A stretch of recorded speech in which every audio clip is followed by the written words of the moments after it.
Hey, Kaylee. Sorry, I need to press the mute switch on my mic. Yeah, I got your text. I will. I'll just get this going and then reply.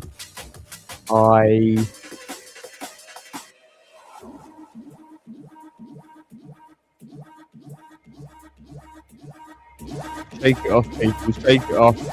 We're gonna have huge barefoot drum and bass skipping, and kombucha parties and organic homebrewed wine, and when people want some recluse space or they want to go on a computer, there's going to be grounded earth huts with computer racing games and cruelty-free shooting games with like paintballs and stuff like that, and like sticky darts in the games, in video games and stuff, you know, instead of the shooty bullets and nasty shit. That is quite a hard concept in some respects. I know, but it is going to have to be looked into deeply. I remember one game that I was really liked as a kid, and it was Fur Fighters. Okay,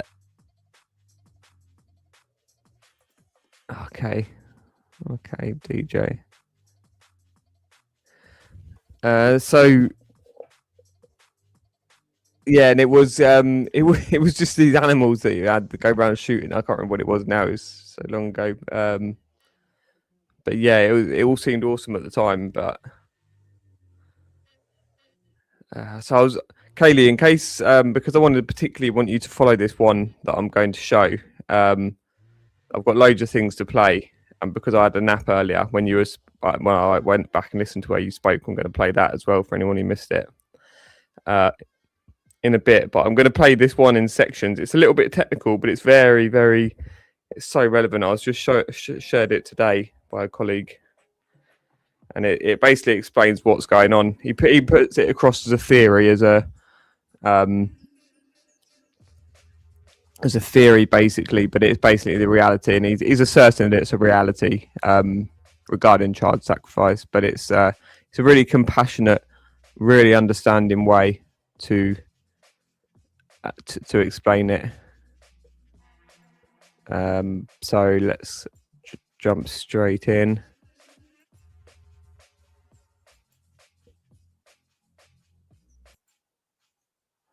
I've actually listened to 52 minutes, and it's hour and 8 minutes long, so I've not listened to the end yet. We'll start at the beginning.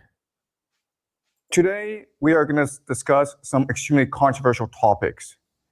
And because this is going to go on YouTube, there are certain words I cannot say. So just to warn you, I will write down these words, but I will not say them, because if I do say them, then I will get censored on YouTube. Today, we're going to look at how evil triumphs. Why is the world so evil? And there's going to be a lot of extremely disturbing topics we're going to discuss. But you're mature, and it's important that we discuss these topics in order to understand how the world works. So let's just start. And we will do a lot of speculation and theorizing in this class. So do not take this as gospel. Do not believe this is the truth. The entire point of this class is to help you develop the theories and the ideas to better understand the world. These are tools. Okay? This is not truth. These are tools. All right. So the first question I have for you is, what is happening in Israel? Right now, as you know, Israel is besieging, bombarding Gaza. You might have seen the videos on social media. It is disturbing. It is terrible what is happening. The word that is happening, the word that we use for what is happening in Gaza is this word. You are not allowed to say this word on YouTube, but that is the intention. What I will argue, though, is that the truth is far more disturbing than this. What is really happening in Gaza is a ritual sacrifice. And this happens quite often in human history. If you go back and you look at the real history of humanity, this happens quite often. Some of the most famous examples are the Aztecs. We've dug up temples of the Aztecs, and inside the temples are thousands and thousands of human skulls. So before they went to war, they practiced human sacrifice. They would commit mass murder of their enemies in public. So the Aztecs were really famous for this. The Phoenicians, specifically the Carthaginians, we will discuss them later this semester, but the Phoenicians were also famous for a particular type of sacrifice, which is child sacrifice.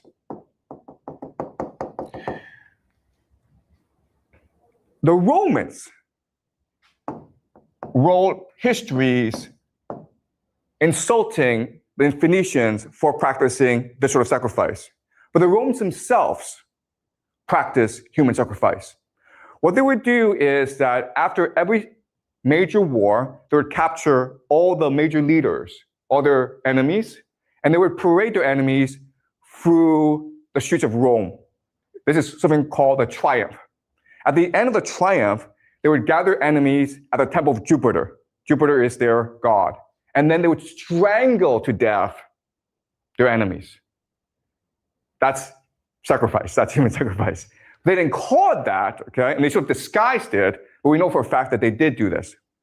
So the question for us is, why is it that this happens? Why do the Aztecs do it? Why do the Phoenicians do it? Why do the Romans do it? And why is it today the Israelis do it in Gaza? And remember, okay, what the Israelis are doing is quite horrific because it is really this sort of sacrifice.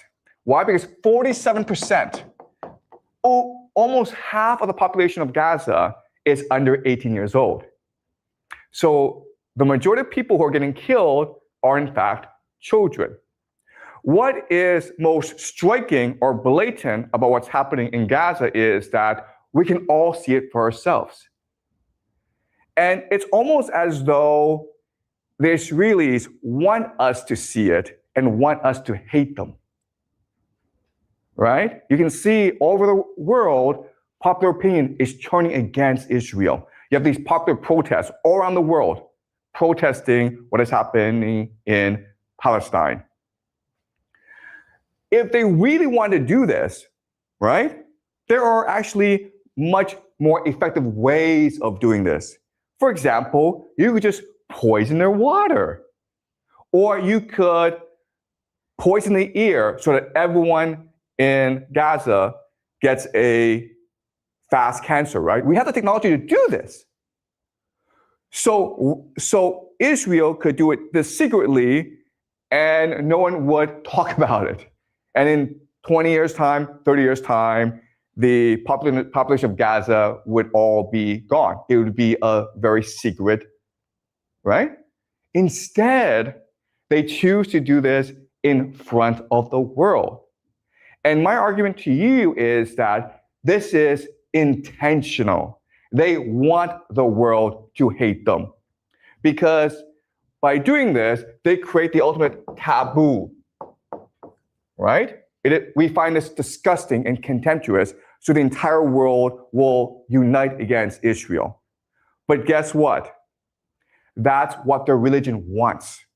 In the extreme form of Jewish eschatology or the religion, they believe that at the end of the world, Israel will fight the entire world and God will help Israel triumph in the end.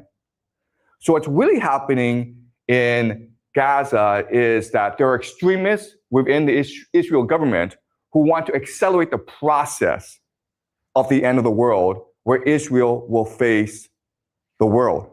And if you think about it, the entire idea of this ritual sacrifice is to unite the Israeli population.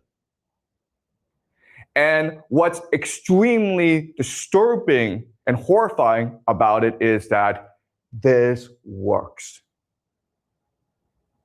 Why? Well, let's use an analogy, okay? The analogy is this. In Chinese history, the most popular military stratagem is to fight with a river behind your back. You guys have heard of this strategy, right?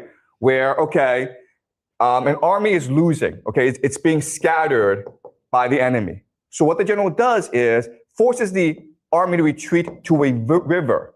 And now with the river blocking your escape, you have a choice. You can either drown in the river or you can fight to the death.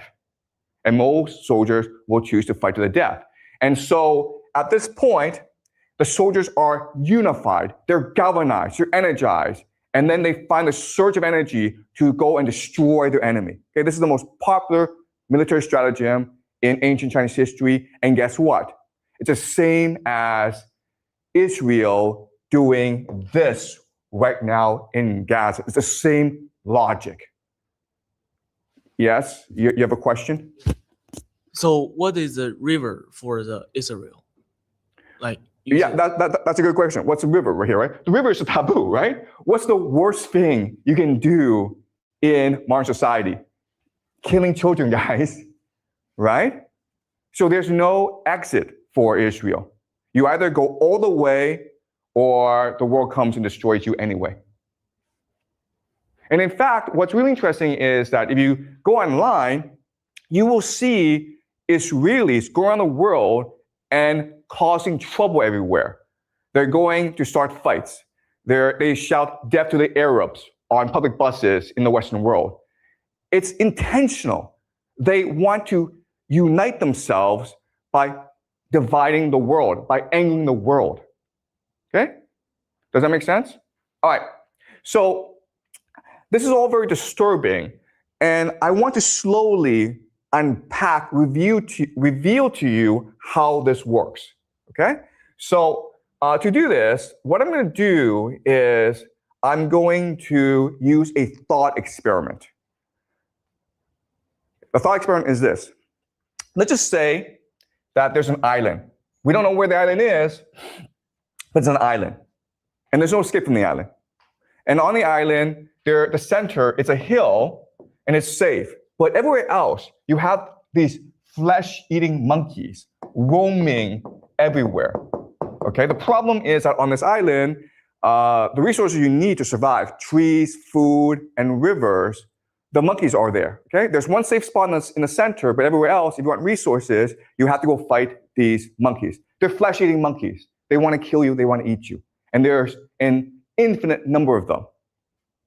Now, let's just say that one day, for whatever reason, okay, we don't know why, but 100 men aging, and they range from 15 to 65 years old, okay? They are mysteriously transplanted onto this island in a safe spot. They come from different countries. They do not speak the same language. They are of different ethnicities. They are all poor people in their countries. They don't have much education. So they're there, and they realize quickly that the situation is utterly hopeless. There's no escape from this island. These monkeys are everywhere, and they are tough warriors. And The situation looks bleak. They don't even speak the same language. They don't have a common culture. So at this point, you would imagine that they would feel hopeless and just lie down and die. But in reality, what happens is the opposite. What happens is that in this hopeless situation, they find a drive, a purpose, a spirit to fight for each other. And what will happen really quickly, okay, and this is really interesting, is the first thing that they will do is they will develop a common language. They don't speak the same language. Some speak Chinese, some speak English, some speak Spanish, some speak Russian, doesn't matter. They will very quickly develop a common language. And then what they will do is, with this common language, they will start to tell each other stories of where they come from. And then these stories will become a common myth, a founding myth of why they're here. And they come to believe that God has chosen them to save the world, and that's why they're here. Then what they will do is, with this new religion, they will start to develop rituals to reinforce this religion. These rituals include sex. Okay? So these men will have sex. And the reason why is to create intimacy and bonding among them. And there'll be a lot of religious rituals as well. Another thing that they will do is pick a leader. There's 100 of them. They need a leader to organize them. And so we can imagine that during the leadership election, everyone gets up to speak. Now, the man who's 65, he is wise. He has experience. He has strategies. So he delivers a very powerful speech, inspiring everyone and telling people how they can survive against the flesh-eating monkeys. Okay, so he's really smart. Then suddenly you have a man up here who's 15 years old or 16 or 17, okay? He is not articulate. He has no ideas. What he does is this. He stands in front of everyone and he's bold and he's brave and he looks at everyone without saying a word. He shows them his hand, okay? He shows them his hand. Then from his pocket, he takes out a knife, okay? And then he cuts off his hand in front of everyone.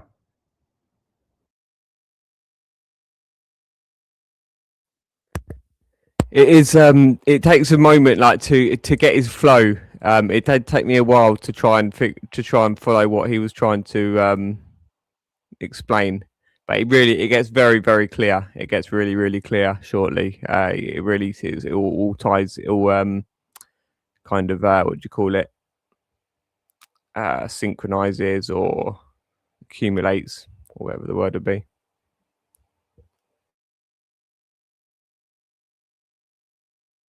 And he does not cry. He just looks at everyone as though nothing happened. Let me ask you this question. Who does everyone pick to be their leader? The second person, obviously, right? The man who has shown sacrifice and commitment and devotion to everyone else. The old man has ideas, and he will become the advisor to the leader, but the leader is the man who is most willing to die for everyone else. And so in this situation, the bravest among them will come and emerge as the leader. And as such, what will happen is that these people, these men, will become extremely inspired and devoted. Even though they are weak, they will learn to become strong. Even though they are poor and uneducated, they will learn to be wise and clever and strategic. They will radically transform themselves. And ultimately, what will happen is the idea of cohesion. Cohesion like brothers, cohesion like a family. They will understand each other, even though they're from different cultures, even though they have different backgrounds. They will understand each other better than they understand their own children and their own wives. And this cohesion will lead to something called synchronicity. Synchronicity. Synchronicity is when people act in unison together. Okay? So a very simple example of synchronicity is a sports team, right? When you watch a soccer match, how is that soccer team able to work together? Well, because of synchronicity, because their minds are alike. It's what we call a hive mind. And this allows for something called telepathy. They're able literally to think and act as one. So let me give an example of this. Let's just say these men, they're sleeping, but one of them wanders off to collect wood. And then he's attacked by monkeys. It doesn't matter if he screams because he's too far away. Would his comrades know that he's in danger? They would. Okay, and the example here is, let's just say you're a mother and you have children, okay, and one of them goes off to France on a vacation. But then while he's in France, he gets hit by a car and he's hospitalized. Would you as a mother know that your son is in danger? Would you feel it? He hasn't called you, you don't know about this, but in your heart, would you know it? The answer is yes, you would know it. You would feel something is wrong. You would get on the phone and try to call your son. You can't reach your son, you would call the police, okay? You don't know what's happening, but something in your heart is telling you, I need to get in touch with my son. Okay, and that's how the hive mind works. That's how synchronicity works. Let's look at another example. Let's just say that one day there's 10 of you and you're all collecting wood.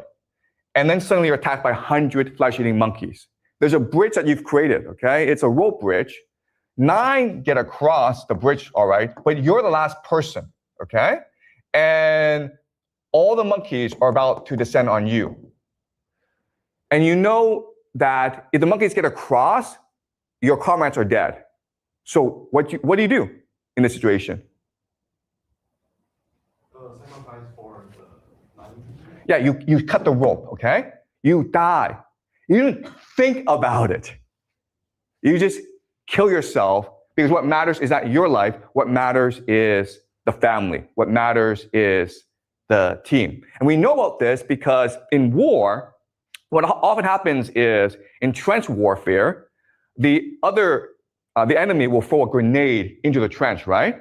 There's not enough time to pick up that grenade and throw it away. So what soldiers do is they will jump on the grenade and absorb the explosion, thus killing himself. It happens instantaneously. No one thinks about it. You just do it because what matters is saving your comrades. And this is what happens. Okay? A synchronicity develops where it's almost as though you're able to read each other's minds. And they keep on doing this for like 10, 20 years. And then suddenly, okay, let's continue a thought experiment.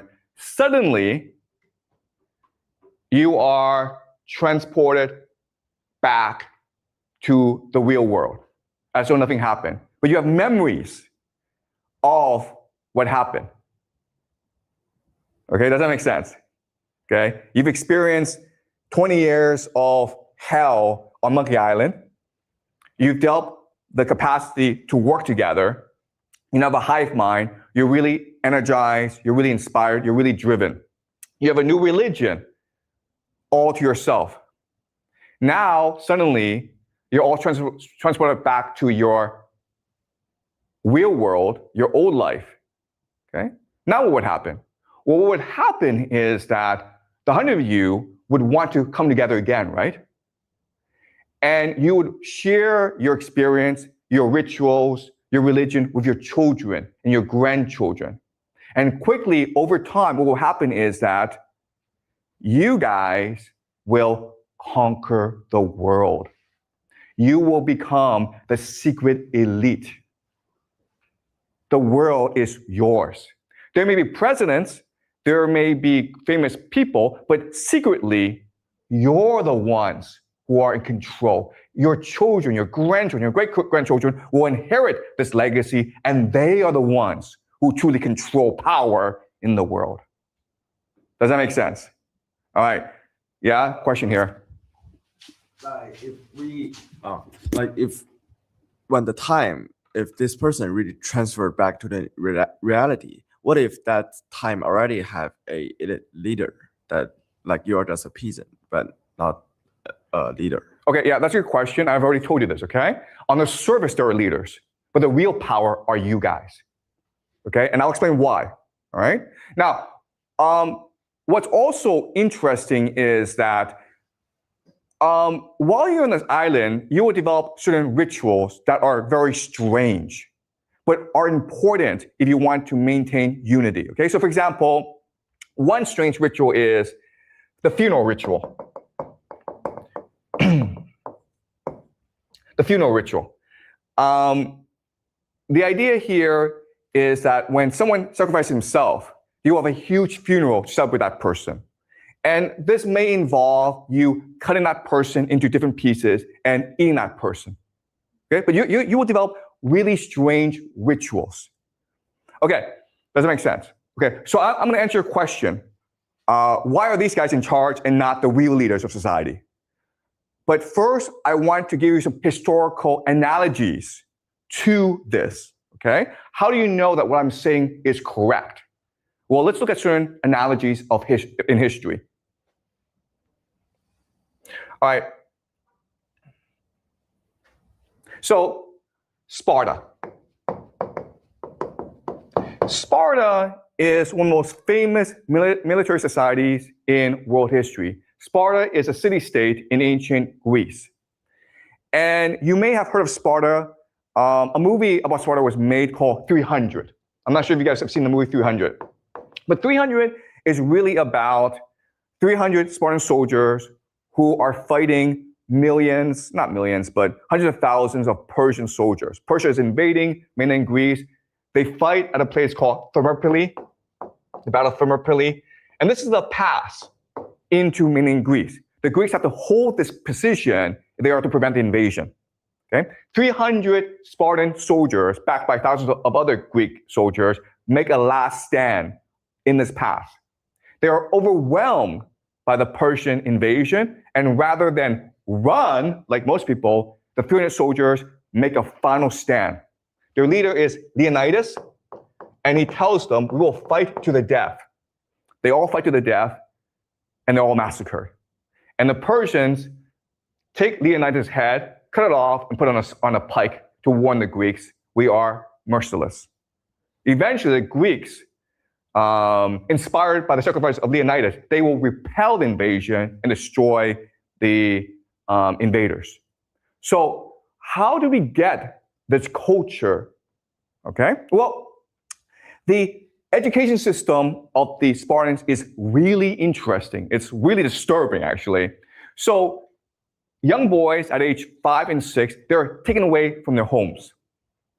And they are put in a school run by older boys. Okay, so the older boys are maybe like 10, 11. And so what happens, as you can imagine, is the older boys beat the crap out of the younger boys, okay? From day one, there's no education. They're not learning anything. All that's happening is the older boys are just beating the crap out of the younger boys. But because this is happening, we call this like hazing, okay? And this happens actually a lot among fraternities and sports teams. When they're getting the crap beaten out of them, it builds solidarity. It builds brotherhood. So these young boys who are 5 and 6, they learn to love each other because only by helping each other can they survive the brutality. Okay?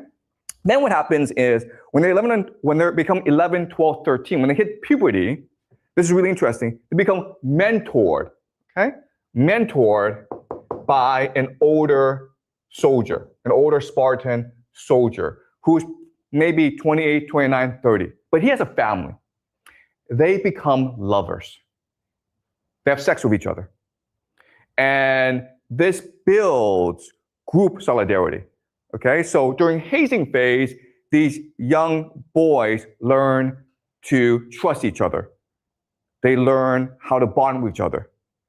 During the mentorship phase, these young boys learn to think like in a hive mind, okay? They learn to be part of a larger group. Then when they turn 18, they graduate, okay? And in order to graduate, what they do is this. They have a mission. So the Spartans have slaves called helots, okay? These are just people that they've conquered and who are now work as slaves in the fields for them, okay? They're like serfs. So there are lots of rules governing the helots. An important rule is curfew. So if it's dark at night, you cannot be outside the house. If you are outside the house at night, you could be executed, okay? So as a graduation mission, these young soldiers hide in the fields at night, okay? They hide in the fields and they wait for the sun to go down. So it's now dark. And they look for helots to come back because they're late. And what they'll do is they'll sneak up behind the helots and cut their throats. Okay, this is basically sacrifice. Okay, human sacrifice. So the Spartans did this as well. It's a very common thing. And what this does is it builds group cohesion, leading to synchronicity. There are thousands of city-states in Greece. Only Sparta did this. And it made everyone think Sparta was disgusting. Everyone hated Sparta. But it kept Sparta unified. And it made Sparta into the dominant military power in Greece at that time. Okay? What happened then is Thebes, another city-state in Greece, they would copy the Spartan system, okay? But they made it voluntary. So in Sparta, you have to be an elite to be part of the system. But in Thebes, anyone could join the system, okay? And they call the system the Sacred Band.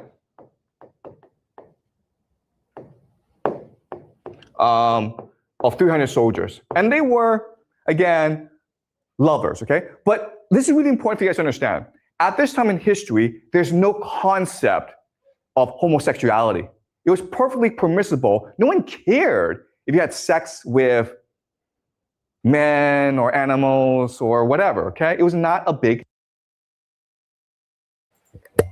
It's getting there, Danny, honestly. Hold strong. It really does get to the point, surely. He had to build the, what do you call it? Set the scene, that's it. Big deal. This comes much later in modern times. Back then, homosexuality was not considered a concept. Okay, if you're out in the field, if you're out at war for like years and years and there's no woman around, you're gonna have sex with other men. It's a very natural thing to do. Okay, it doesn't mean you're homosexual, okay? So the Sacred Band of Thebes became the dominant military power after Sparta, okay? It's called the Sacred Band.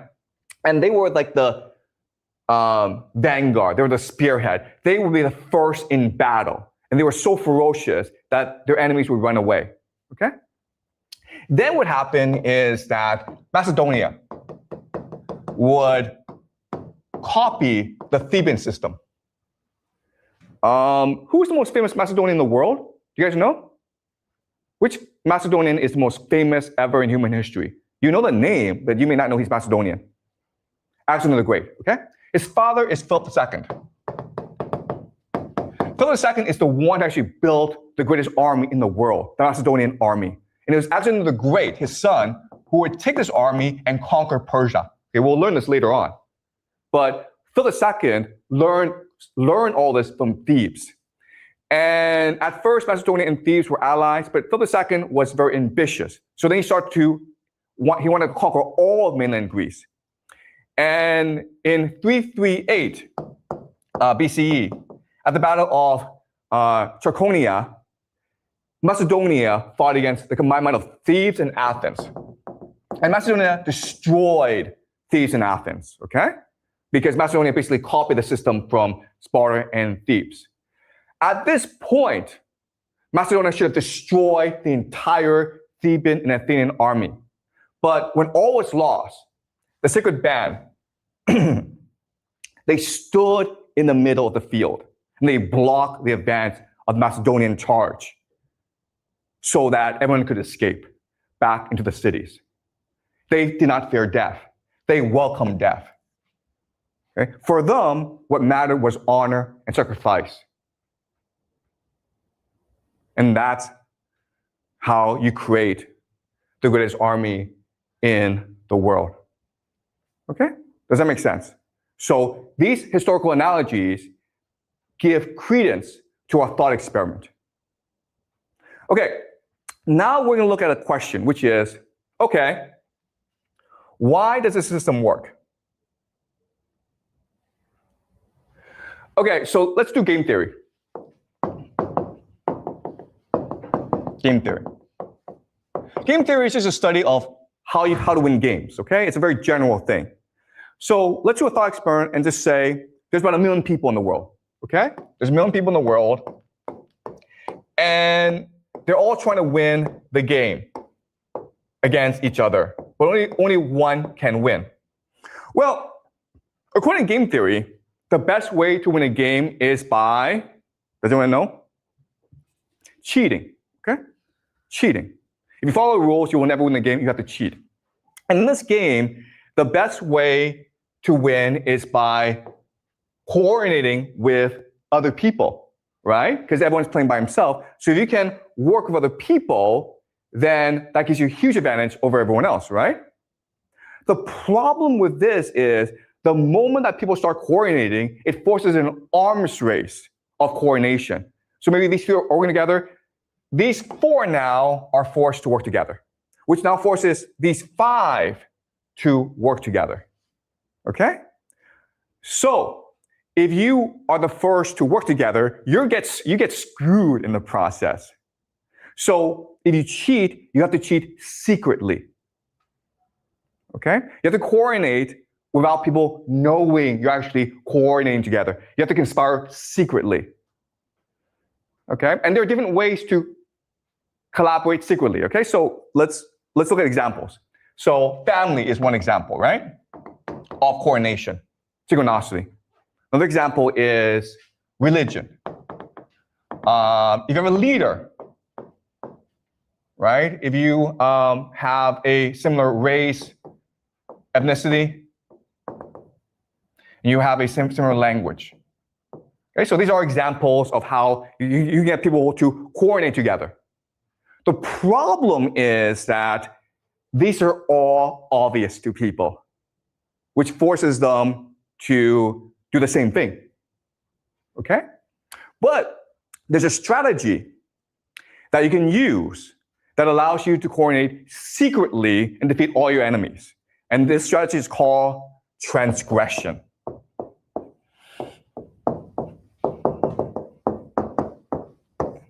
Transgression. The breaking of taboos, the breaking of social norms, the breaking of social laws. Transgression.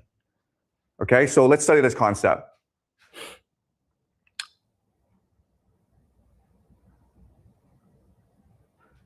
All right, so the idea is that, the theory is that the greater you transgress, okay? This is the level of transgression. The greater your cohesion, which leads to synchronicity. Okay, that's a theory I want to propose to you.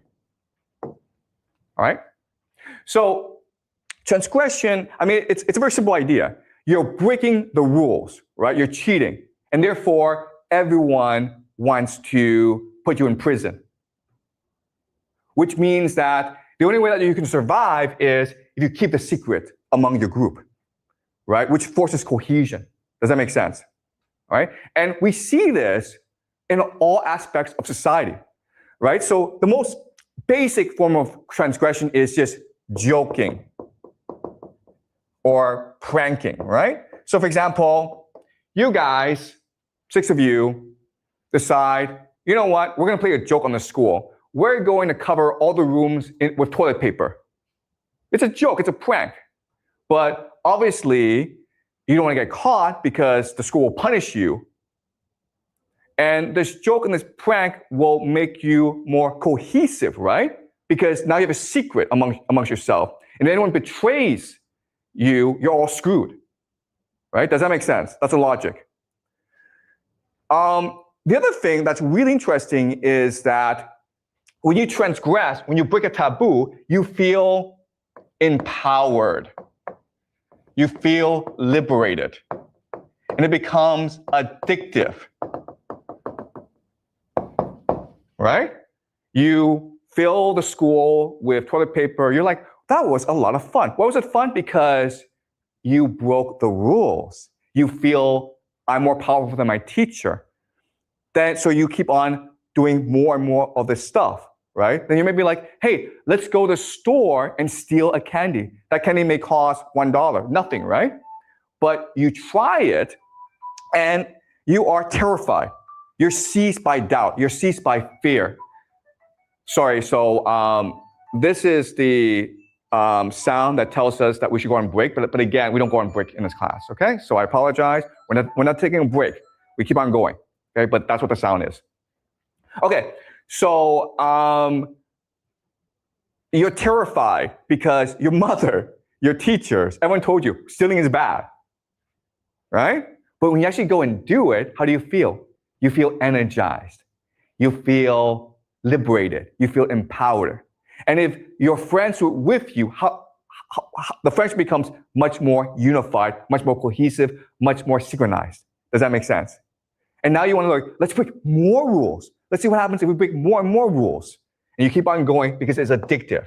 And ultimately, there's a transgression that is the ultimate taboo, which is what? You guys know? Yeah, right? This. Right? Can you think of a more worse transgression than this? That's why they do it. Because it feels empowering. It releases energy. They do it because they believe that when you do this, it releases divine energy. And when you actually do it, okay, guys, I'm not telling you to go do this, okay? Please do not do this, okay? And please remember, okay, this is evil. We should not be doing this. But when you actually go and do it, those who can do it, they feel as though they are now inundated, that now they are now filled with divine energy. They found the secret of the universe. They found the ultimate power in the world. Another transgression, which is not as bad, but pretty bad, is the idea of incest, right? And there are secret societies out there, guys, that do this. And you know what, guys? I hate to tell you this, okay? But they do it in public in front of everyone else because that creates both group unity, synchronicity, and it releases in their minds divine energy. They have now access to God. If you want to know what secret societies do, well, yeah, this and this, okay? And again, this is only a small group of people. But now we know why these people control the world. Because they're able to keep secrets. Because they're more motivated than everyone else. And they're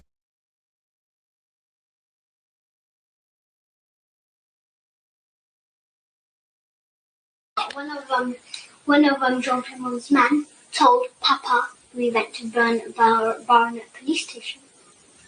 Steve. It might be Steve or the cat lady. Who's that? Police station. The good police told my father. It's one of Jean Clement's policemen. They told my father that we went to Barnet police station. So my father knows about this. Oh, that's okay. And my father knows that we told. So he might come and kill us. He's not going to be anywhere near you. All right, we're going to make sure you're all right. How many children do you think he's killed? I think more than 1,000 in his whole life. Yeah, you can't even think. Maybe like nearly 2,000. I don't know. Have you ever seen him doing it? Yes, they told us to kill it. Oh my goodness. They told us hold the knife. Yeah. We hold the knife, and then they smack us, and hurt us till we cut off the head. Yeah. They said, but because we can't, we're not so strong because the spine is there. That's right. They hold our hand. My father, RD, he holds our hand and he cuts off the baby's head off. Good So you enough. could choose. You put your hand on the, yeah, that's it. Yes. So you make sure, but you make sure his It's- hand's not like on a knife. Yeah, he makes it sure it's your hand. Yes. That's pretty thick stuff, you know that. If his hand is on it, if it touches, he wipes off his fingerprints. I think it's more, yeah.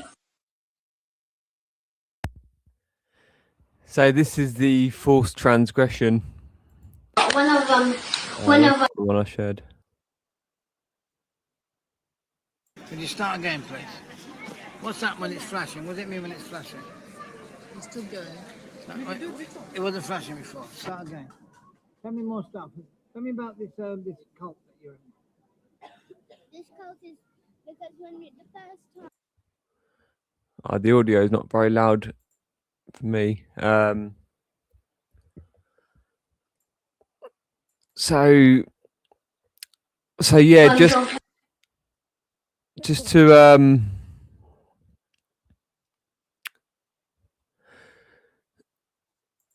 we do want to avoid. We're trying to avoid this scenario of being hinted down, hunted down. It really is serious, obviously, and we can collectively address this in a compassionate way.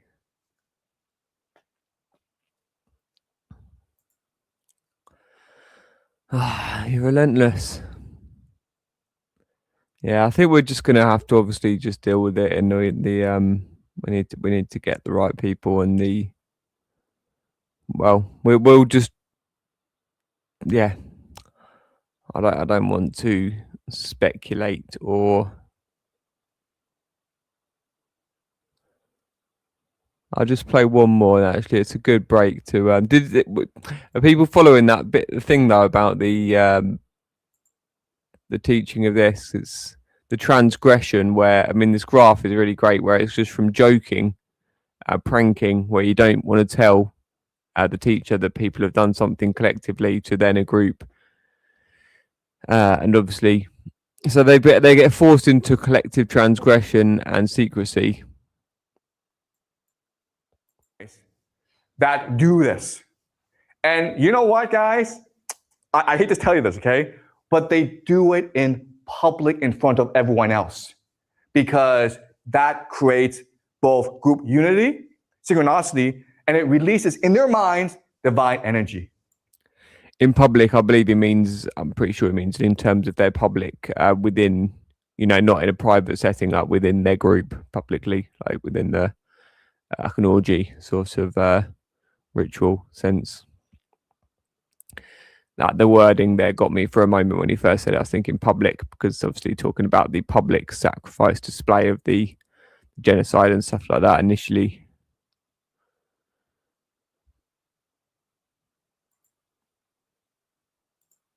Are involved? Like all Hampstead ones, all Hampstead area, all. How many of the priests are involved? How many of the priests are involved? Maybe about 20, something like that. But it's a lot too. It seems a lot, but it's not much. What's the name of the church? Christchurch. Hampstead. Yeah, Christchurch Primary School. That's what our church is. And the name of the priest that's involved? Yes, Father Paul. Paul who? Father Paul. His name is Father Paul. We call him Father Paul. Don't know his second name though. No, but his real name is Father Paul. Right. It's not his real name. Right. That's what the children. Is he bad? Does he hurt you? Yes, a lot. Right. It's Father Paul Conrad, for clarity.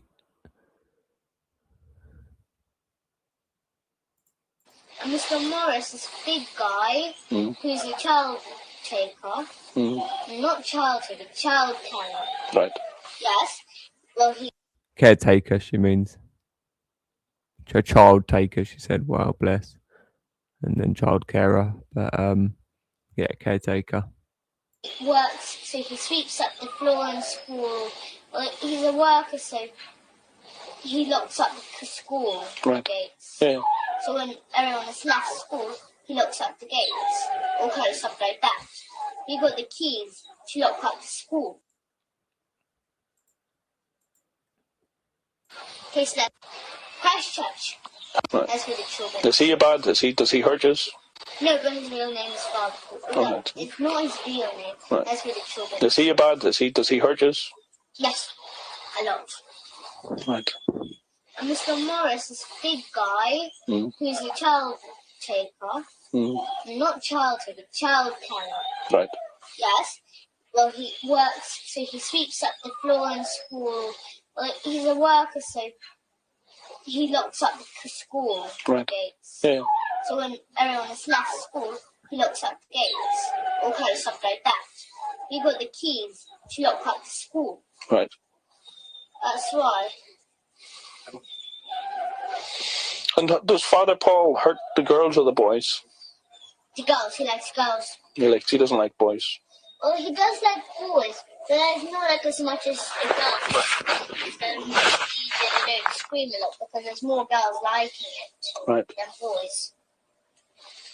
Quite bizarre. Oh, here's Mommy. Let's go and see Mommy.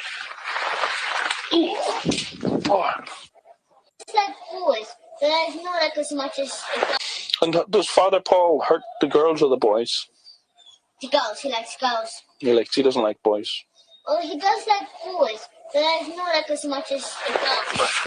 They don't scream a lot because there's more girls liking it than boys. Quite bizarre. And this is the thing about this transgression is obviously the biological stimulation aspect of it. Is it creates such confusion within the individual because, like she says, that many of the young girls at 7, 8 years old, younger, they're already programmed, manipulated psychologically, intentionally, manipulated, programmed. I don't know what other words, but they're groomed, I suppose, would be the sort of the covering term. So yeah, they're groomed to enjoy it basically. As the obviously more, the males would be very rare that a young boy would be able to be. Obviously, they do. It does happen in certain male situations where they feel like they are being loved when they're being when there's cases of like rent boys and stuff when they're totally neglected. Street boys where they're picked up by somebody who kind of gives them food and things and things that they haven't had.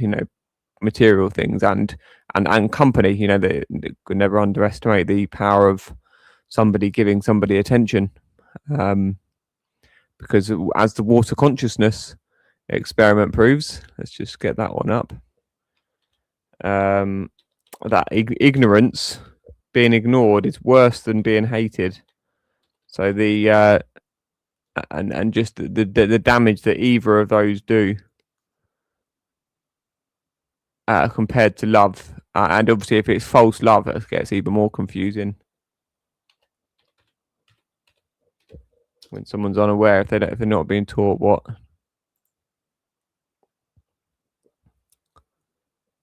So just here's the crystals, for example. Then we'll get the rice up.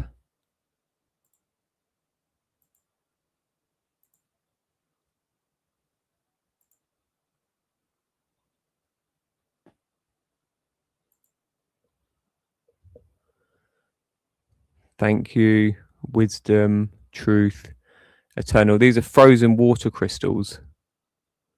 Angel, I love you. Peace. Then you fall. Has this oily, no structure to it.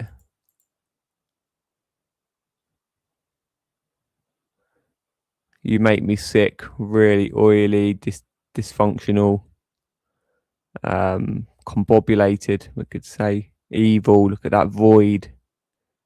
There's no structure. Polluted water before prayer. Polluted water after prayer.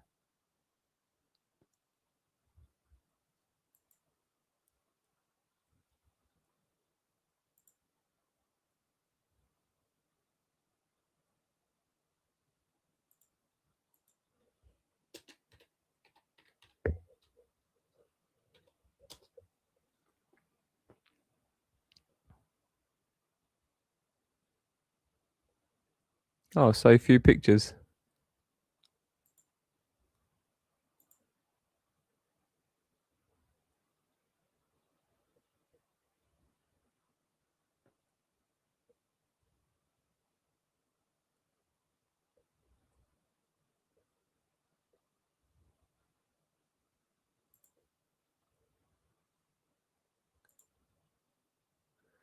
The ignore one. See, I didn't do. I've done the experiment 6 or 7 times, but the ignore one, I didn't do an ignore one because I was just kind of keeping it simple, just with the emotions. Lots of people just do the love hate one.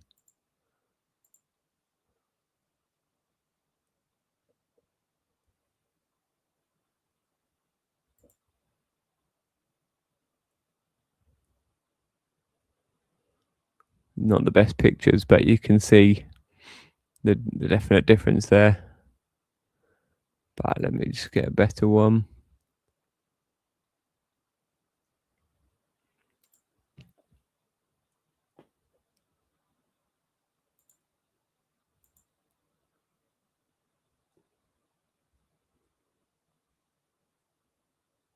Oh, this is good. Someone's done it for kids.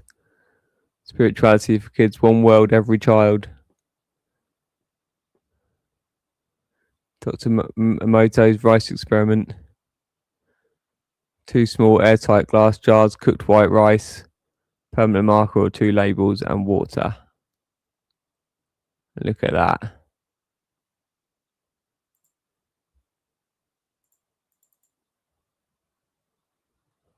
That black mold. Look at that white, just fermented, just staying strong.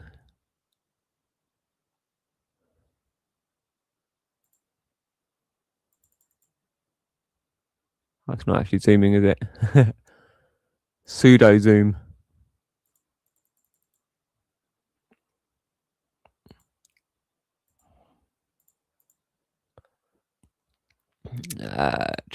We'll just save that one for later.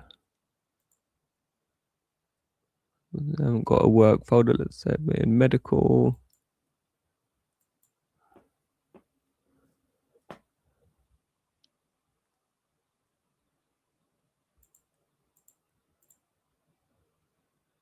We'll play this one. Forever in databases, screenshots, court records, and search engines. A final shared truth. The Quran calls gossip eating the flesh of the dead. The Bible calls it a fire set from hell. The law calls it defamation. The victim experiences it as social execution. Different languages. The same moral reality. Yeah, like, fuck. None of us have ever done anything to the levels of what Esau have done. Yet you're obsessed with us. Esau, on the other hand, you're terrified of, aren't you? You are terrified of Esau. On that note, big up in the super chat. Another 1999 from Arafina. But we are family. Hey, hey, hey, hey, hey, hey. Hogshead trolls. Oh, wait, let me think that through. We are family. Hey, hey, hey, yeah. We've got all the Hogshead trolls with me. No, that doesn't fit. We are family. Hey, hey, hey, yeah. I've got Hogshead trolls all with me. No, one more time. We are family. Hey, hey, hey, yeah. I've got all Hogshead. No, I've got Hogshead trolls. I've got all Hogshead trolls with me. I've got all Hogshead trolls with me. That works. We are family. Hey, hey, hey, yeah.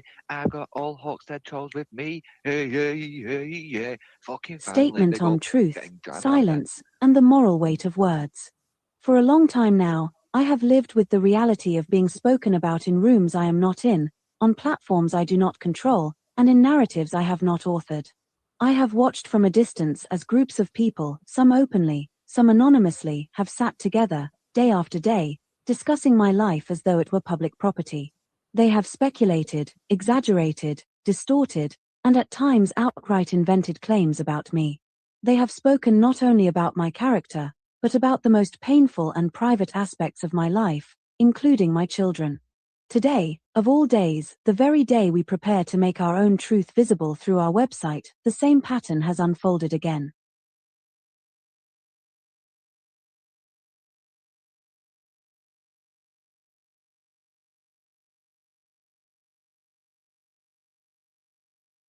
Public discussions, false narratives, casual cruelty, pain treated as entertainment, not whispered, not private, but broadcast.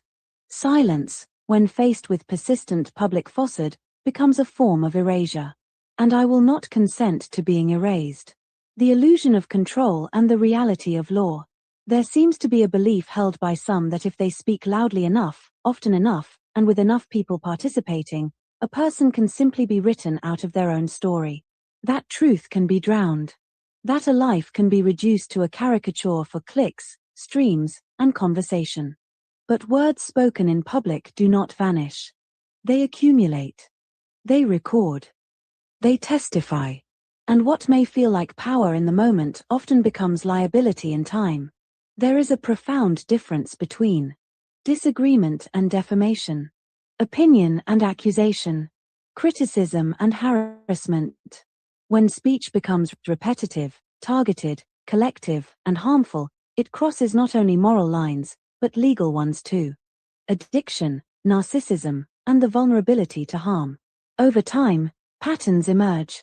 Some people appear driven by addiction, whether to alcohol, to validation, to attention, or to the chemical highs of online reaction and conflict. Others display traits consistent with narcissism.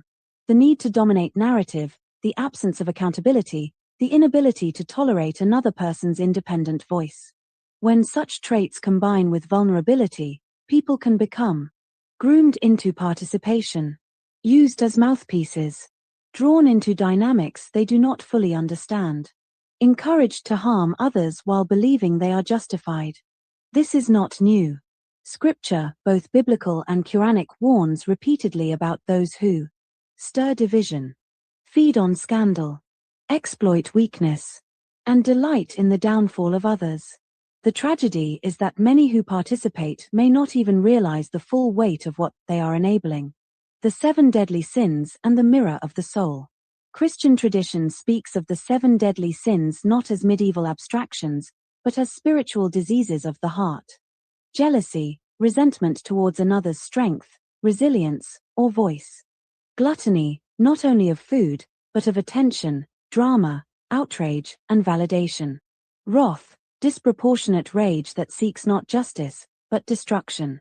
Pride, the inability to admit wrongdoing. Sloth, moral laziness that follows the crowd rather than conscience. Greed, using another's life as currency. Lust, not only sexual, but a lust for power over another. Islam speaks with equal force about these same moral dangers. Envy that consumes good deeds. Arrogance that blinds the heart. Suspicion that corrupts judgment. Backbiting that devours human dignity. And the love of scandal that distances a person from God. Different traditions. The same diagnosis. How faith warns us not to become what we hate. Both Christianity and Islam teach that sin does not merely harm the victim, it reshapes the soul of the one who commits it.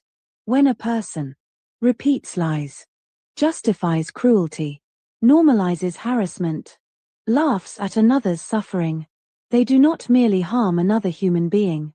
They move themselves further away from God, from conscience, and from truth. Scripture does not warn against gossip because God is fragile. It warns against gossip because we are. The psychological cost of being publicly misrepresented. To live under constant misrepresentation is not trivial.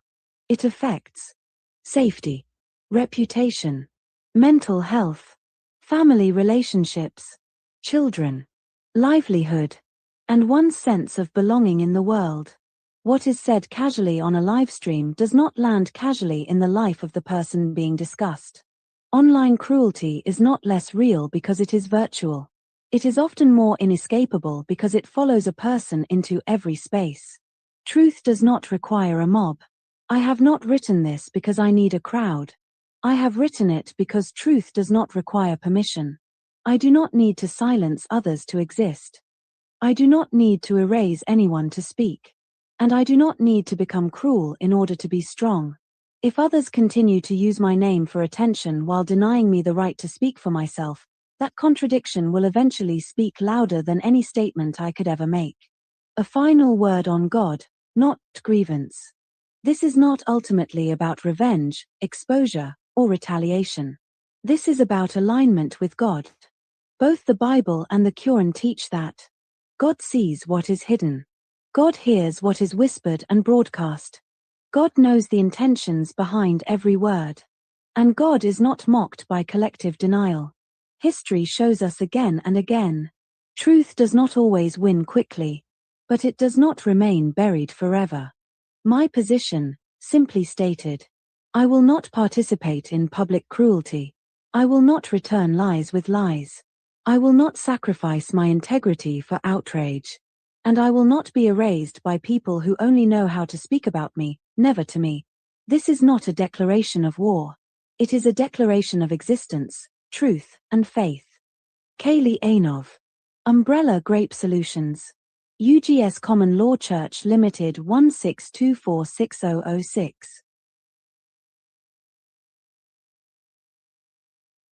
Bode well for you or for the rest of us, really. It turns into a doubted man.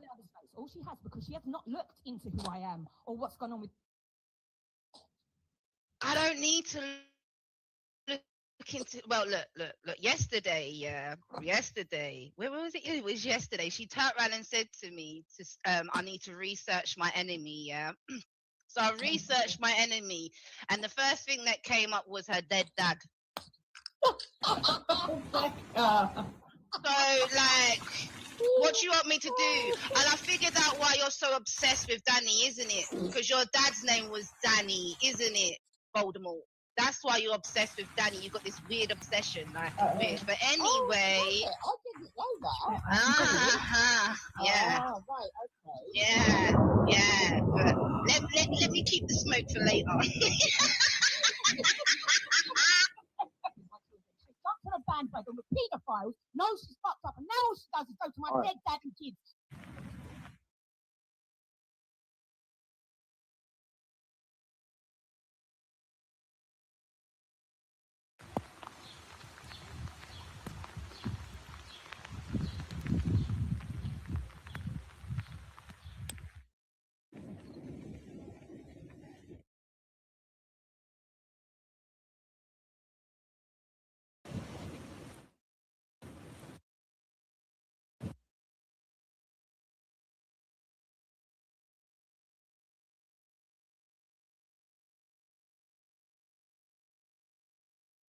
If you want to make a full-time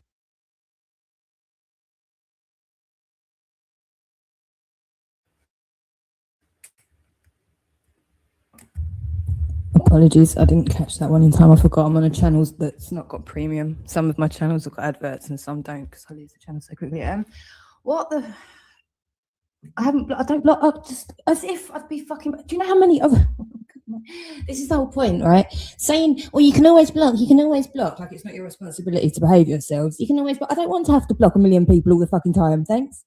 Okay, but no, I don't do that. I think Convid has done a couple, but to be fair, you do warrant it. Like, I'm not a fan of doing it, and I do actually prefer that it's not done, really, so that we can document your madness. But I certainly don't do it myself, and you're there. I can see you. What are you talking about? You're not blocked. You just fucking, what the fuck is, you've gone absolutely off the scale mad, right? I understand, I don't know. We're just gonna, okay, what are we gonna do? You're clearly really flapping and triggered, even extra, right? And I'm again thinking, right, this one is Danny West is in the title, so again, is it you're being extra I mean, you're so sensitive anyway about being called Danny West, aren't you? No, it just doesn't make sense. It doesn't make sense, okay? You can't make this make sense just by saying words. Lying doesn't work just because you've said the words. If it's not true and you're not a very convincing actor, you can't pull it off, especially not indefinitely.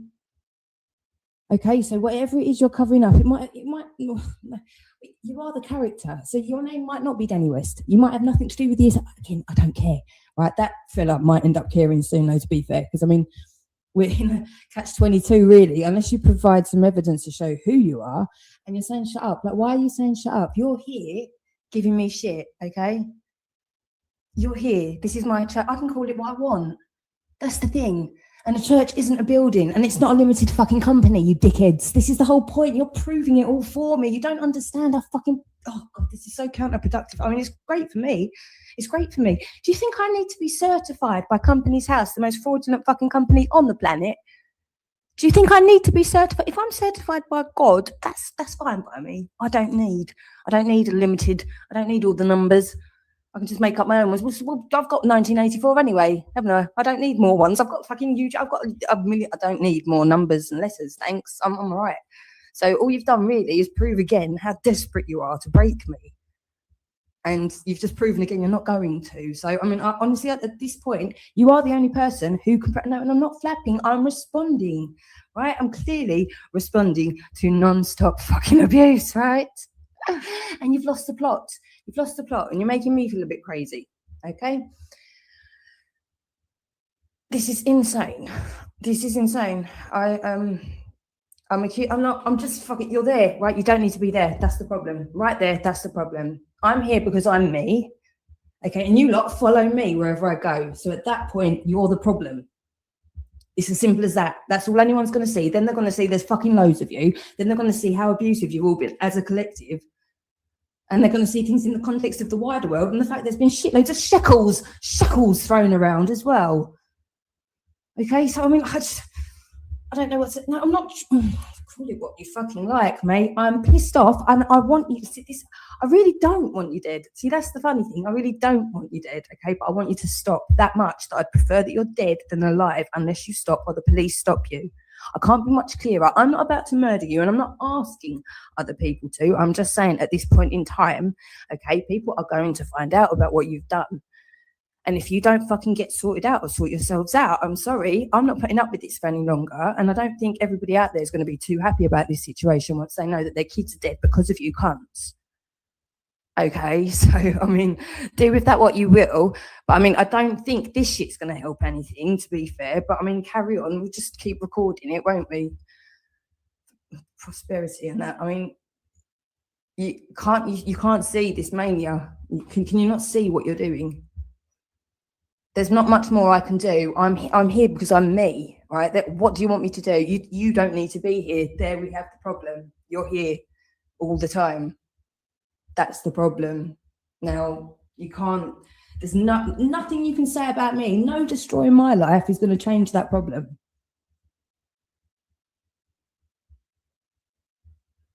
In fact, I doubt there's many other people out there that would actually want to help you at this point, to be fair.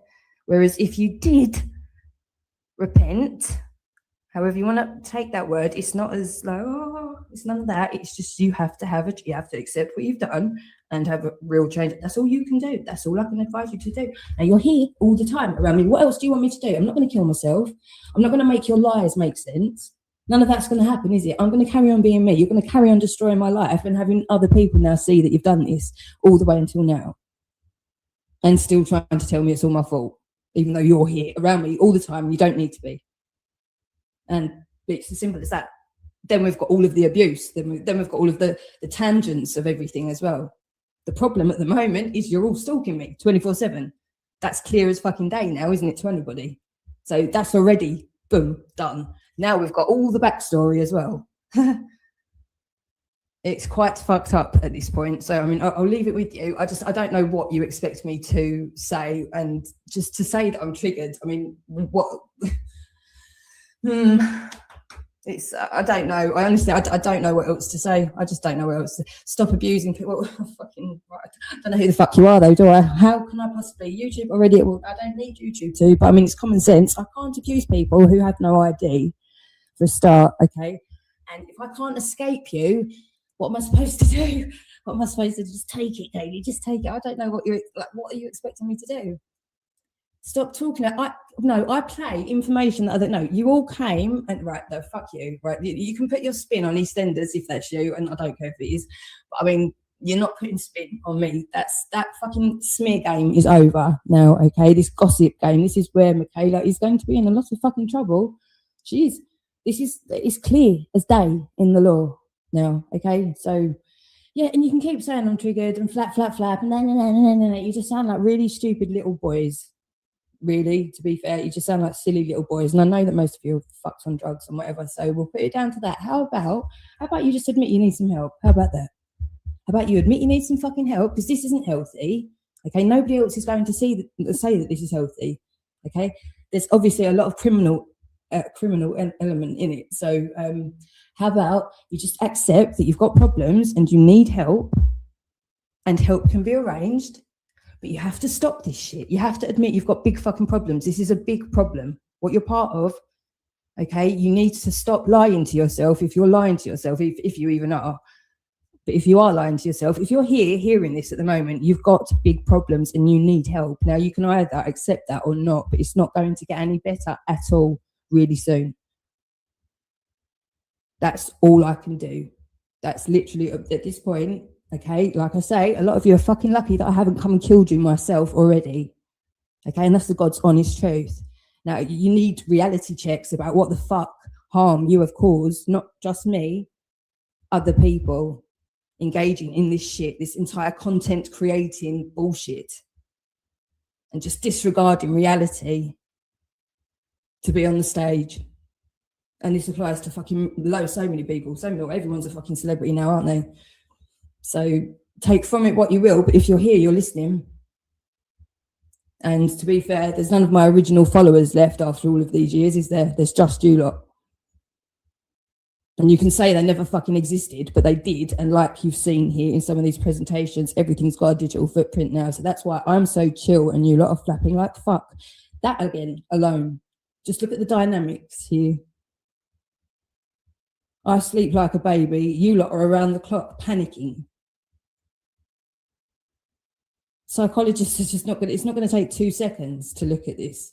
It hasn't. For those that have seen into this already, it's 100, you know, there's no question of what's going on here.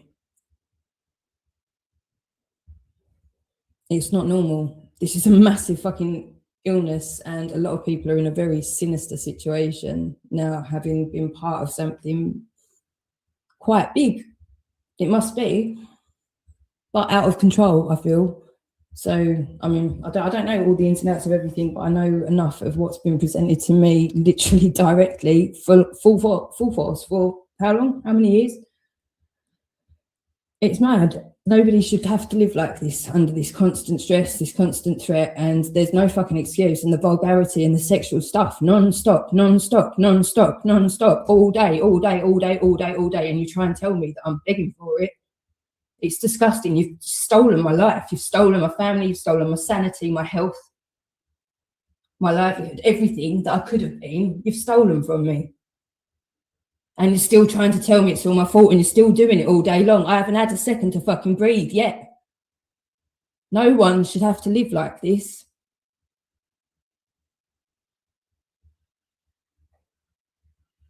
And you get question, demand. I was only asking a question. No, go fuck yourselves. If you can't see what you're doing, again, you need help. It's as simple as that. You're either criminal or mentally unwell, and you need help. But either way, this needs to stop, and it will. Okay, it will. So how compass mentis are you? How with it are you? How fucked are you? How much help do you really, really need to get off a substance? That fucking takes your mind. That makes you a zombie. At that point, that's already a done deal. There's no point in me even having big conversations. You know, at that point, you really need help, and there is help available, but you need to accept that you need the help in the first place, and that's as much as I can do. Now, I can only imagine that most people left really are fucked on drugs, and I've been there myself, so I'm not judging anybody. Do you know what I mean? So I know what it's like to not be in a good headspace and to wake up feeling like shit. I know what that's all about. So I'm not judging, but this has to stop, and what it's allowed. But again, it's not your fault. The entire thing has been set up for people to be. I mean, this goes deep, and I don't want to do this now, especially if people are on drugs. But you need to accept that you've got problems. Either way, criminally, now this is big. This is a big deal, and or drugs and mental health and all these sorts of things. But you have to just accept. And then there are things that you can do, but this is going to end. People like Michaela are going to have a reality check. I mean, all the auditing. What the fuck is this entire platform is shit. I'm sorry, but this has to. Well, yeah, no, it's not for me to be saying to all of you lot here who are left, I suppose. But Kaylee giving out bad trips. I don't even know what you mean. I don't even know what you fucking mean. If you answered my question, your exposure. I don't know what. No, look. I'm not your fucking. You're not getting it. You're really not getting it. You are not entitled to my life and time 24/7. Okay. It's as simple as that. You don't need to be around me 24/7. You don't need to be here. And I'm not a punch bag. I'm not here to absorb all your shit. It's for you to find your own purpose in your life and to go and do that. That's not harming anybody else or animals.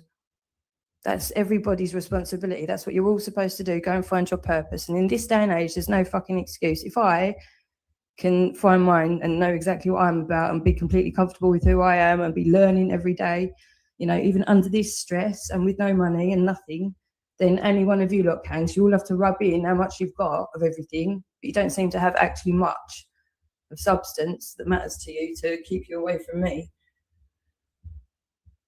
which is quite sad considering that you've got all the tools. All you need to do is whatever it is, if it's drugs or you're caught up in something, blackmail, whatever, you need to get some help and get yourself out of that situation. That's all I can offer. I don't know what I'm supposed to do with this. No, God Almighty, I can't even engage. Like, there's no conversation, you know, your minds are gone at the moment. And I don't want you dead. I really don't want anyone dead. But at this point, it has to stop. So you have to make a decision. It has to stop. But do you want to take part in making it stop and working towards something way better for yourself and being free of whatever it is that's trapped you in this? You can get away from it. You have to just accept that that's what's going on, okay? Because reality is moving along. The rest of the world is moving along. Truth is coming out all over the place about all sorts of different things. But things are moving along. This isn't going to work anymore. In the heat of the moment with the cruelty, this is the thing you need to understand. I'm a human fucking being. Do you know how many of you there are being so disgusted? This is what I'm talking about. Do you understand? I'm living through non-stop trauma, and you're expecting me to do this, and it's non-stop. It never fucking ends. I don't get to have a rest. You do like shifts or whatever's going on. I don't get that because it's non-fucking stop. Okay? And then when you're not here, what the fuck's going on? The amount of shit that's going on when I'm not there. For fuck's sake. And this has been going on for fucking years. I'm exhausted. I'm stressed out. I want to kill you cunts sometimes because you don't stop. I'm a human fucking being, okay? But normal people are going to see that. Most people would not have fucking survived this, I'm telling you. You might not think you're a little part in it, but yeah, something well fucking dodgy is going on around this entire YouTube thing. There's something so fucking dodgy about so much of it. But anyway, I can't be asked. Oh, look at you. You're just fucking pathetic. Get a fucking Oh, fuck you, Lashbrook. Fuck you. Seriously, fuck you.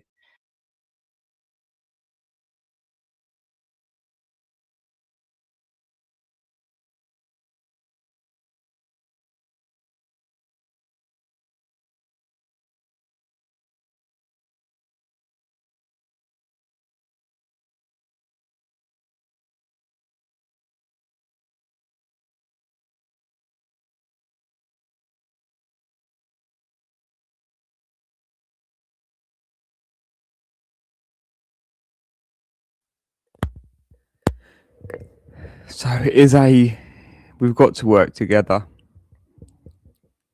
if we want to be as safe as possible and avoid the bad shit. I'm still working on. I'm meditating on the answers, but we are working on making. There's so many dynamics to this, isn't there?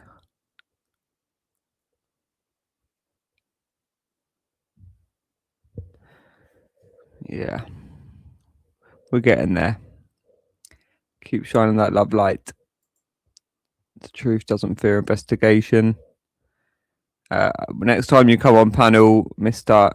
Asia, the family Lashbrook, I'm going to make sure my mic is in the right condition to speak to you, because you overpowered me with your microphone a lot on that other recording. And it was not level.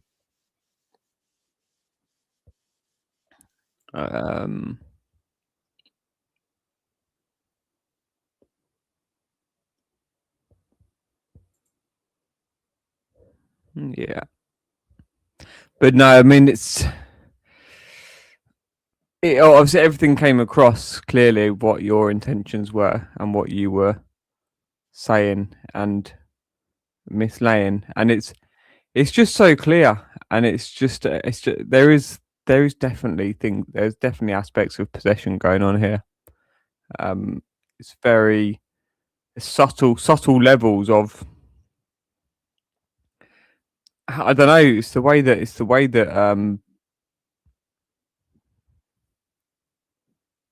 let's just play this and see what he explains, because he does go into the meaning of Geist, zeitgeist, the spirit of the age, and how Geist, the word gist, is derived from the German Geist, like the core idea of something, the basic idea of something, and the spirit. And also, actually, this one's really cool. Actually, when I went to church earlier, I was talking about the language of Greek. And how I actually didn't realize this one. I knew quite a lot of the different things. Obviously, the word paedophile, child, and phili means to love. So paedophile is the wrong word for it. Really, it's just a corruption from how it's been. I suppose the whole generational abuse things probably use that word to sort of justify and mislead their own dynamics, their own psychology. But it's pederast is child abuse or pedosexual. But yeah, philia is love. But pneumo, like pneumonia, actually relates to the word breath, or wind, or spirit, and in medicine denotes the lung or the air gas.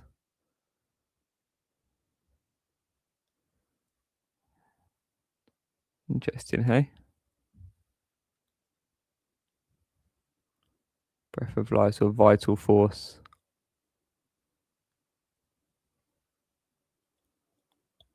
Organizing principle of the cosmos, or the soul. And cosmos in Greek is the opposite of chaos. It means order. Interestingly, the word organ, organic, organized, well structured, ordered.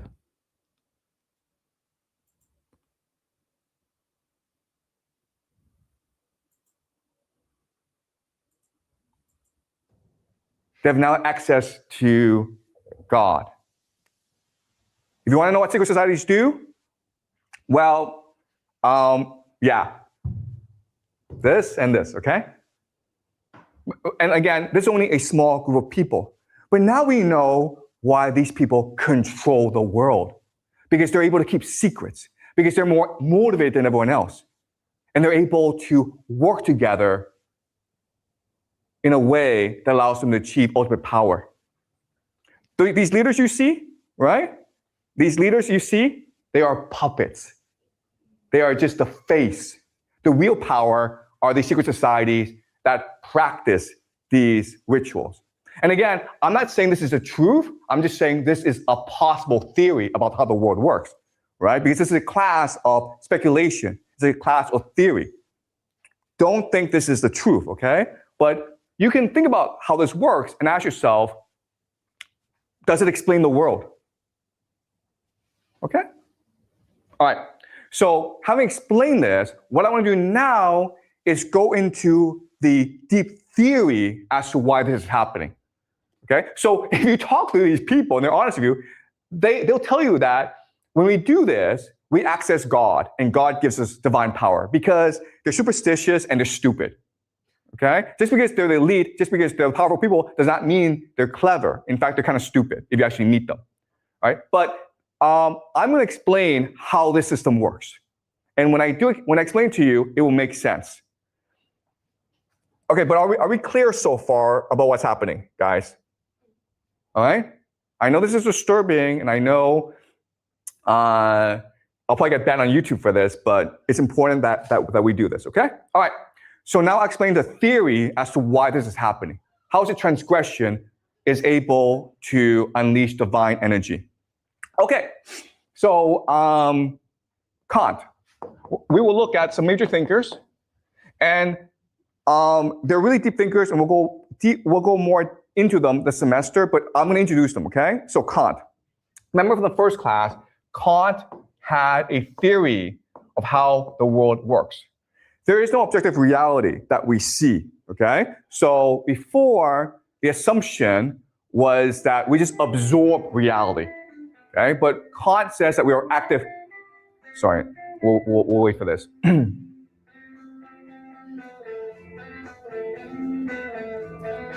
So Kant says that we are active participants in reality. How? Well, because our brains are filters. We add space and time to reality. Space and time does not exist outside of us, okay? So the objective reality is called noumena, okay? The things in themselves. Do not worry about these names, but this is the objective reality. What happens is that for our filters, we interact with the noumena, and that creates something called the phenomena. The things that we see, the phenomena, okay? And that's the world we know. The noumena we can never ever know. That's the theory of Kant, okay? And this has been confirmed by neuroscience. So this is basically the most accurate model of the world that we have. The problem, though, is that Kant's conception of the world creates three questions, okay? The first question is, what is a noumena? Kant says we can never know it, but we still want to know it. Okay, that's the first question. Second question then is, who gave us these filters? Right? Where do our filters come from? How do our minds work? And who created our minds in the first place? That's the second question. The third question is, if we are all seeing the world for our own lens, how do we know that we're seeing the same world? How do our perception of the world align together? Okay? So Kant creates these problems. Hegel, who comes after Kant, Friedrich Hegel, by the way, he proposes a solution to these three problems. And what he says is this, and this is really important for us to understand, is the noumena is the Geist. The Geist is hard to translate. We usually translate it to mean spirit. Okay, so what Hegel is saying is that the spirit world is what creates the material world. We are just a shell. What really matters is the spirit world. Now, it's really important to understand the concept of the Geist, okay? And again, it's German, but there's no actual English translation for it. So it's best to see Geist as a combination of three words that derive from Geist. Okay, these three words are ghost, geyser, and gist. Okay? So these three English words are derivatives of the German word Geist. Right? Most words in English are actually German in origin. Sorry, not most words, but many words, okay? All right, ghost is just a parallel reality that exists alongside us, right? A spiritual world. That's the first concept. Geyser is just a force that is exploding or becoming or expanding. So this Geist is constantly expanding and becoming. Gist means the essence of things, the core of things. Okay? So the real truth in the world is the Geist. Not what we see, but what is invisible to us. Okay, so that's the idea of the Geist. Does that make sense? Now with the Geist, we can answer all three questions. The nomina, the real world, is the spiritual world, not the material world. It's the Geist that gives us these filters. And because we're all seeing the world through the Geist, we see the same world. Okay? So now this creates another problem, which is, where did the Geist come from? What is the Geist? Okay, and here we will look at Plato and Dante. Okay, so again, this is a really deep theory, and we'll go more deeply into this as the semester moves. But I just first want to introduce the idea to you right now. Okay, so this comes from Plato and a religion called Gnosticism. Okay, the Gnostics. Gnostic just means knowledge. Okay, so in the beginning, the Big Bang, the force is the monad, or the one. Okay, there are different names for this thing, or nous. Just think of this as a supreme God. Okay, the Big Bang, the force, like the sun almost, okay? The spiritual sun of the universe. The nous works by breathing. When he breathes, he vibrates his divine power. And through this, he creates new beings called dyads. Dyads are just pairs of forces, okay? And these dyads then create different realities, all right? So different realities are being created through this interaction. And eventually, you reach Earth. Okay? So, in other words, what Plato and Gnostics are telling us is that the Geist is a multi-layer, multi-dimensional world that we access all the time. Okay? Does that make sense? And the Earth, what we see, it is just the most outer shell in this universe.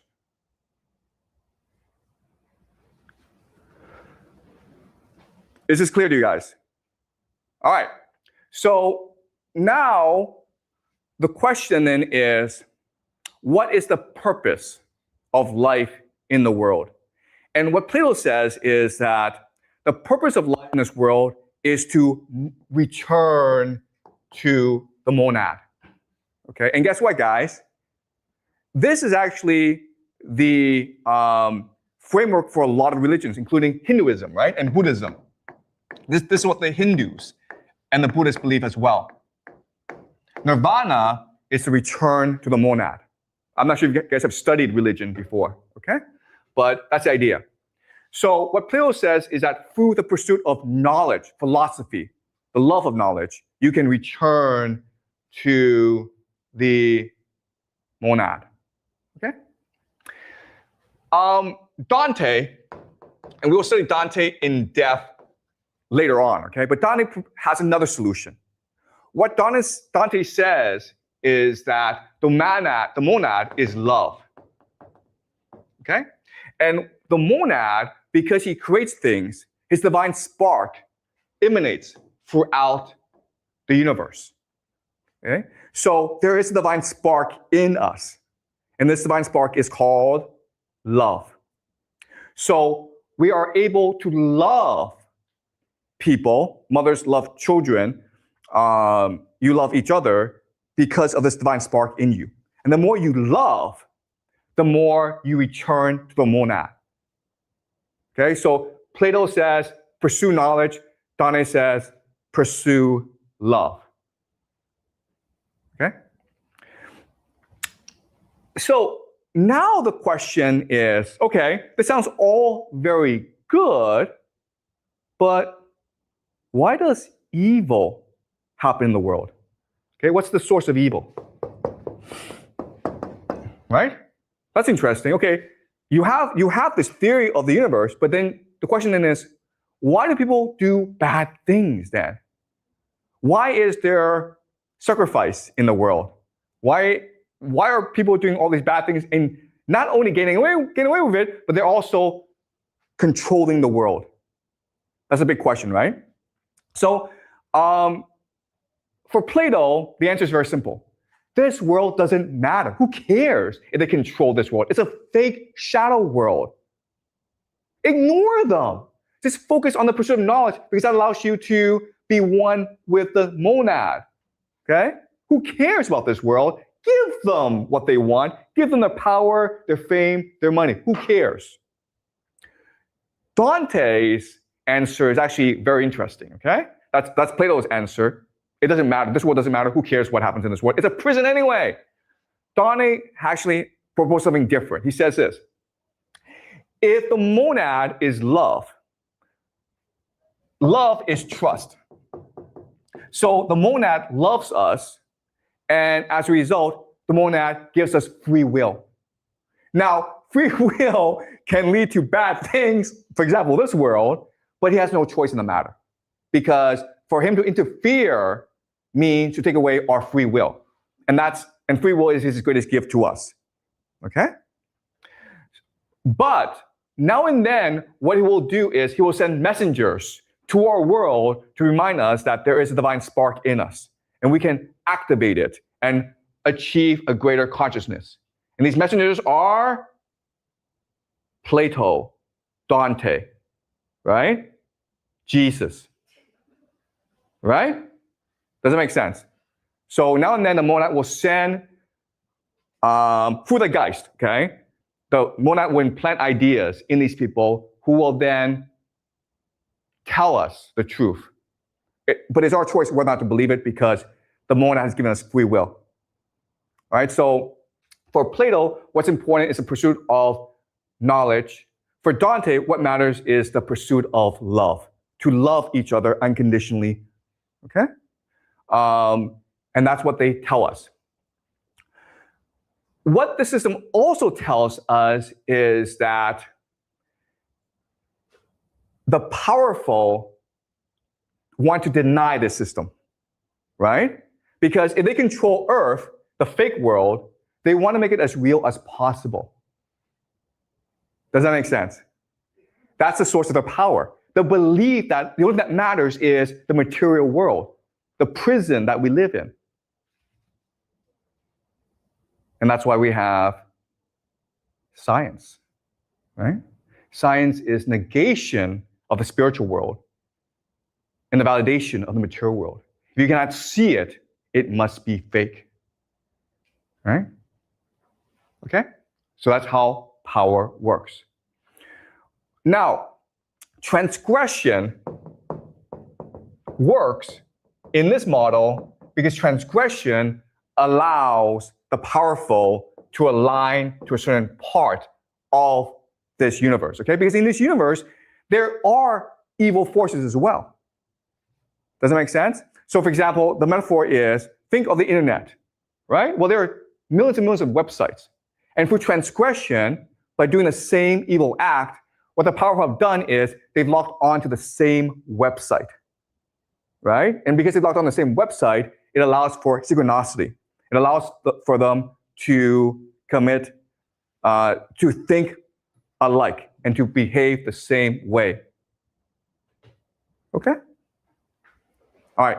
So that's the general theory. And again, this is all speculation. I'm not telling you this is true, but I'm giving you a framework to work with to better understand why things happen. We're just speculating. We're using our imagination here, right? I know there's a lot, but Kant, Plato, Hegel, Dante, we will go much more deeper into over the semester. I just introduced these ideas now. Okay, questions, guys? Okay, you had a question from last class, right? Right, so can you ask a question from last class and I'll answer it first? All right, from last class, you mentioned that the ones that control society are those old pensioners, right? Because they get revenues from the youngers and they control the society. In our society, I do see signs or phenomena that the government are sort of helping the old pensioners by creating more, say, entertainment or facilities that benefit them.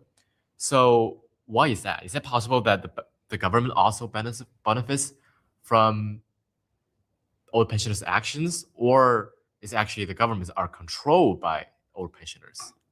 Yeah, I mean, we discussed this last class, but it's the pensioners, the old people who control society, control the culture, who control government, right? Because in China, from the first day, you're taught to respect your elders, right? You're taught that elderly people are worth emulating, they're worth studying from.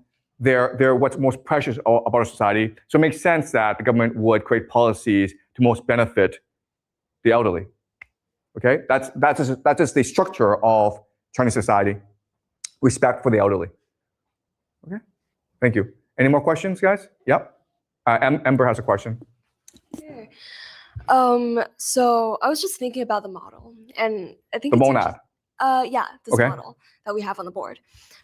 So like you said, the existence of evil is, if you don't mind repeating yourself. Oh, yeah. So what is evil? Yeah. Okay, in the system. Mhm. Okay, so in this system, what is evil is the denial of the system. Okay? So because the monad is the truth, it's love, right? So the closer you move to the monad, that's what's good. The further you move away from the monad, that's what's evil, right? So at the very end of this model is earth. So the more you embrace the material world, the more you deny the spiritual world, that's what's evil in this model.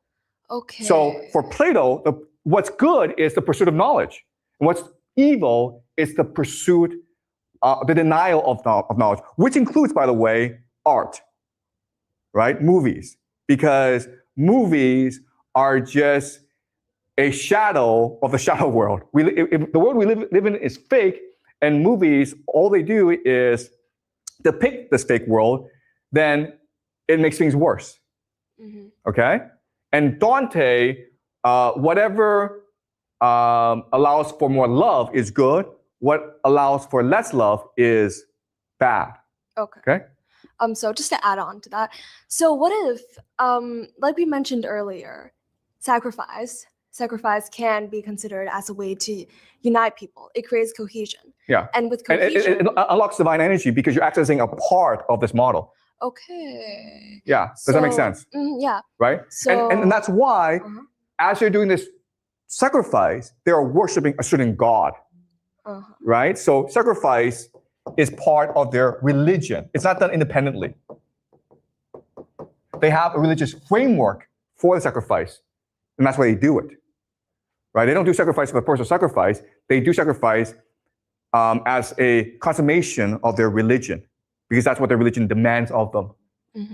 Right? And because so they're worshiping a God, they're sacrificing these people to send to this God. Okay. Right? So they're accessing a part of this model, which is a lower part, okay? And there are evil beings in this model as well, right? But they go lower. So by being evil or like doing the bad deeds, we get, as long as it creates love in Dante's theory, it gets us ultimately closer to the monad, yes. But the evil now that we perceive is constructed by our current society. So yeah, so what Dante is saying about current society is that our society is first and foremost anti-love. It does not allow for people to love each other. So for example, school, right? So without school, your parents would just care about your happiness. But because of school, parents care about your grades and whether or not you get into a elite American college and whether or not you get a good job. And so the parents deny your free will. They deny your agency. And as a result, you don't feel loved. Okay?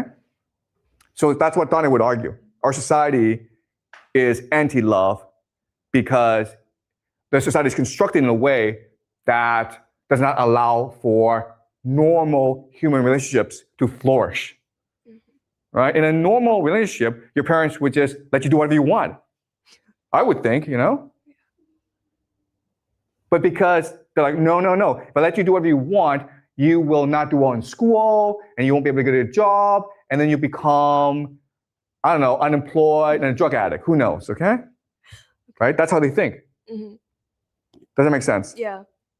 So the denial of free will is anti-love, and therefore it's evil, and it limits you from getting closer to monad. That's right. Okay, great. Exactly. Thank you. Yep. Just like the what Amber mentions, that this world is anti-love, but what is the purpose of like not letting us get closer to the monad? Well, that's a good question, right? Why are they doing this? Because the people in power want to stay in power, right? Because what they're doing, it goes against the monad, but they want to stay in power. So they gain like benefits such as power by disobeying the monad and letting others like disobeying the monad because they can keep their power. Okay, so let us be very clear, okay? This is really important. Different people will interpret this model in a different way, okay? In their conception, the monad's the evil one. Their God's the good one. They're liberating us from the monad by making us more focused on the material world. Okay, does that make sense? But the reality is that they were able to get their power because they had a religion that promoted transgression, which allowed them to coordinate well together. And now that they have this power, they need to rationalize why they have this power, and they need to develop systems to maintain this power. That's why we have the world we live in today. Does that make sense? Okay? Does that make sense? They're powerful, they want to maintain the power, so they will think of new ideas that allow them to keep this power, even if it means denying the truth, okay? And again, guys, this is a theory. No one knows if this is true or not. I don't know. Okay? But like what you just mentioned, that nomad has two meanings to either. No. The nomad does not have two meanings. It has different names, but one meaning. Okay, this is really important for you to understand. There are different names for this, but it is the sun, okay? The divine sun, the source of all life. So Plato defines nomad as knowledge, and Dante defines nomad as love. No. Okay, listen, okay, you have to get this straight, okay? This is everything, okay? Love, knowledge, everything, okay? The question that Plato and Dante are debating is, how do you return to the monad? Okay, so for Plato, it's the pursuit of knowledge that allows you to get closer to the monad. For Dante, it's the pursuit of love, okay? But this is the one and all, the infinite and the eternal. What Plato would say is that this is the perfect. This is the immutable. It will never change. And it's the eternal. It's always been there and it will always be there. Okay? It is exactly Buddhism. Looking at the same thing, it's like more spiritual Yes. aspect of the world and like the ultimate end of things. It's more like abstract concept. It's not something physical that we can interpret as one thing or another. Yes, this is exactly Buddhism and Hinduism, okay? So this is really interesting how different religious traditions working in different localities have the same conception of the world, of the universe. And can we give someone else an opportunity to speak, please? Okay, can someone else ask question? Like I know you're enthusiastic, but sometimes you want to step back and absorb the idea. Okay, so you've asked a lot of questions, but go home, think about this some more. Okay, does that make sense? Okay, does anyone else want to ask questions? Okay, one more question. Okay, one. So, like, just to confirm that. Okay. Plato and Dante just like gives us the way to approach nomad, right? Okay. Can you ask the question again? I don't. Like, I want to confirm that Plato or Dante, because Plato said that to learn knowledge, and Dante said to pursue love. So it gives the way to let us approach monad, right? So the monad in the conception of everything is the same, okay? It is a source of everything. Plato and Dante are proposing different ways to become closer to the monad, right? For Plato, it's like spend your entire life learning mathematics, specifically geometry, because he thinks that geometry is really the language of the universe, the secret language of the universe. Dante says, that's too hard, guys. That's not intuitive. Like for Plato's an elitist, right? Plato is like, only if you come to my school and you learn geometry, sacred geometry, will you access heaven. Dante's like, that makes no sense. The monad would not create a system which only the elite, the chosen, could access him. The monad, if he truly loves everyone, will give everyone the capacity to reach him. And that capacity that is accessible to everyone is love, right? Doesn't matter who you are, you can all love. But quite honestly, there are not that many people in the world who can do calculus, right? Right? So Plato's like, you have to do calculus. Plato's like, and Dante's like, that's just ridiculous. That's the most ridiculous thing in the world. Okay? Does that make sense now? Okay. Any more questions, guys? Like, why is that? Like, a lot of other like religions and Plato or like Dante, they came to the same realization of monad. Like, why is that? Like, it's from different places in the world, different regions, but like, why do they all have kind of the same thing about wisdom or like knowledge in general? Yeah. So that's a really good question, and the answer is the Geist, right? The answer is, where do our thoughts come from, and where do our thoughts go? Do you really think that it's our brain that produces thoughts? Why is it that with the same brain, right? Same neurological structure, but we have different ideas? And why is it that I have so many ideas and you and others have limited ideas? Well, like biologically, we cannot explain it. Okay, we never explain it. So if you study neuroscience, one thing that we'll never ever ask is, where do our thoughts come from? Which is weird because that should be the most basic question, right? That's the first question you ask, but they never ask that. Why? Because they cannot answer it. And the answer, the possibility is the Geist exists, and our ideas come from the Geist. And when we think of ideas, it goes back into the Geist, right? It's a ghost. It is with us and is not with us. There's just like a big system out there that everything comes from there, so all of the things will go back there eventually. Exactly. And that's why. And that's how we can explain why all these different religions have the same conception of the universe. Because they're getting this conception through inspiration, right? Through communication with the Geist. Right? Does that make sense? Okay. I think that makes a lot more sense than, the synapses in our brains, They fire together and they hit and like, oh, we have an idea. I don't know. Okay, all right, so great. We will continue this next class.